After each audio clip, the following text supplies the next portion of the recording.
Hey y'all, just pouring my Diet Coke. Today is 7 years sober. 7 whole years, which is pretty fucking crazy. I feel like I say it every year that it feels crazy that it's been X number of years, but I just used to be such a fucking mess. That I'm just like shocked still that I've done it, because it has not been easy, nor will it ever be easy, I don't think, because for my whole life my way of handling my emotions was to avoid them, to run away from them, to find a physical outlet to take away the pain, to do something to take away the pain.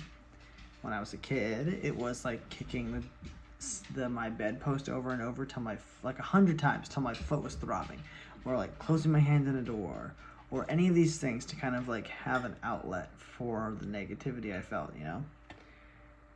Archie's gonna start chewing on a squeaker toy right now, probably.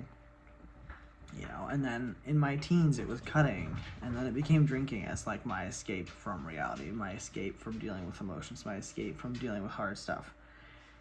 And I've spent 7 years feeling everything. And I've felt a lot of things because it's been a wild 7 years. I mean, I got sober right after my grandfather died and my cat. Rest in peace, Johnny.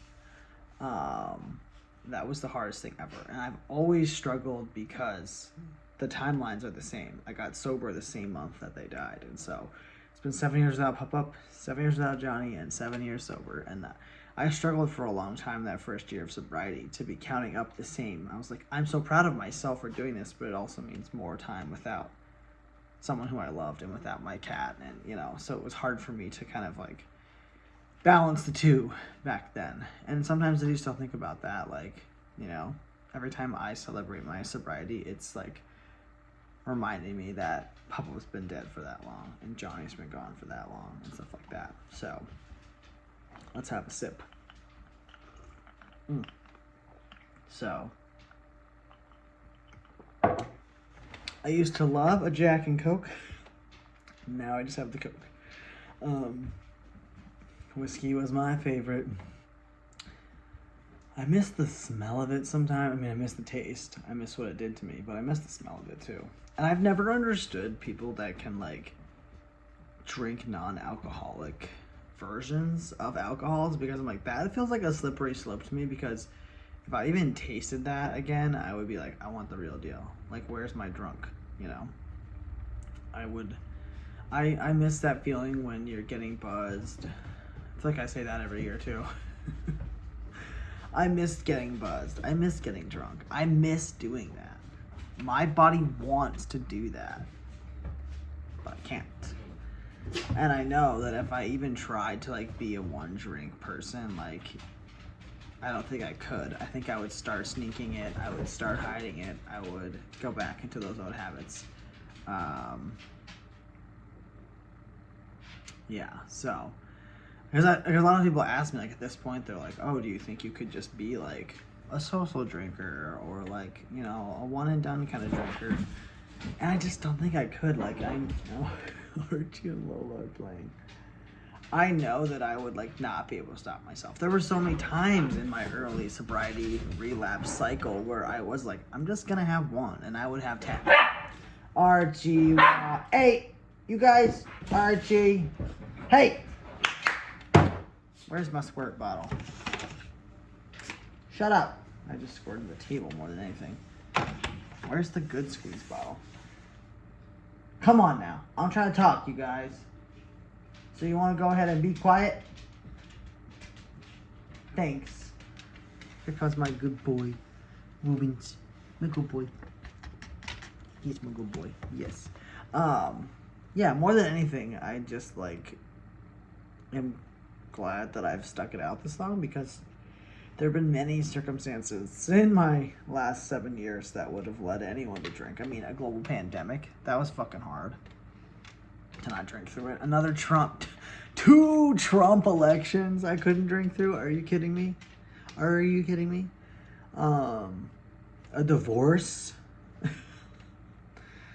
So, I mean, there's been a lot of things that would have, I think, driven a lot of people to the edge.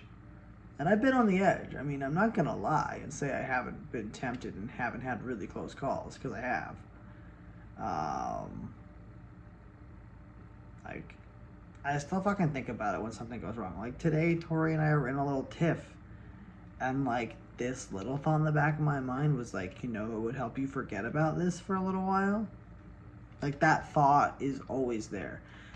Uncomfortable feeling or sad or whatever comes up, and my back of my mind thought, you could bury it in a drink.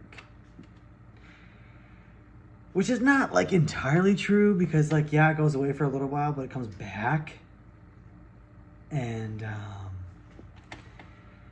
sorry, Tori's texting me about this annoying fucking dad who's at Eli's parkour class all the time. And he's just, like, a hoverer, like, to the max. Like it's like expected that the parents sit on the bench and watch the class, right? This guy, like, takes his shoes off, stands on the mat, gets down and talks to his kid a lot. Sometimes tries to correct Elijah when he's being loud, and it's like nothing that he's doing is to be corrected by you, definitely. So she's texting me about him right now, because every week, like, we trade off who takes him, and so it's like we're always like, oh my fucking god, this dad. So that's why I'm glancing to the side as I read her text coming through on my phone. But anyway, 7 years sober, and looking forward to celebrating many, many more. I think at this point, like, there's so much in my life that I wouldn't have if I kept drinking. I don't even know if I would have had a life if I kept drinking. That's the truth. I was definitely headed down a very dark path, and I saw that happening, and I got myself to stop. I can't say I did it in the best way possible. I mean, I just, like, kept so busy that I had no time to drink until I got to the point where, like, I had enough time passed where I was like, I don't want to fuck this up. That was my strategy.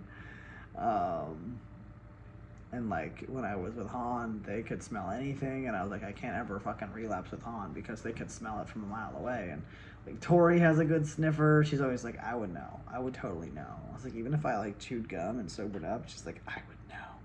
So, which is good. Like, I feel like I have accountability around me of, like, if you slip up, we're gonna get on you, and not let it get to the point where it was before. But I definitely still sometimes linger in the alcohol aisle.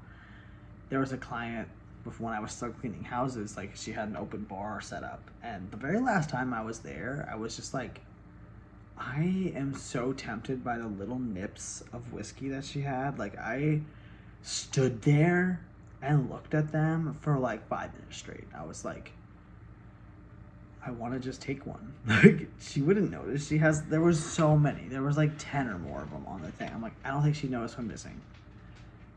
I want to just do it. Like, I haven't done this in so long.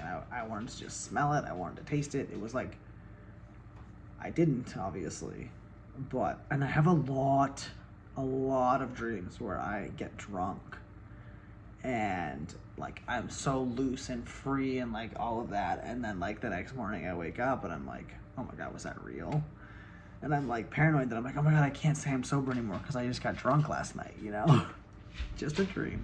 But I have them quite frequently, like dreams where I'm drinking, like I know I'm drinking, I'm actively thinking I'm breaking my sobriety right now, like the whole thing. So anyway, I'm gonna go back to my Diet Coke. So cheers to 7 years, and hope you all having a good week, and I'll talk to you next time.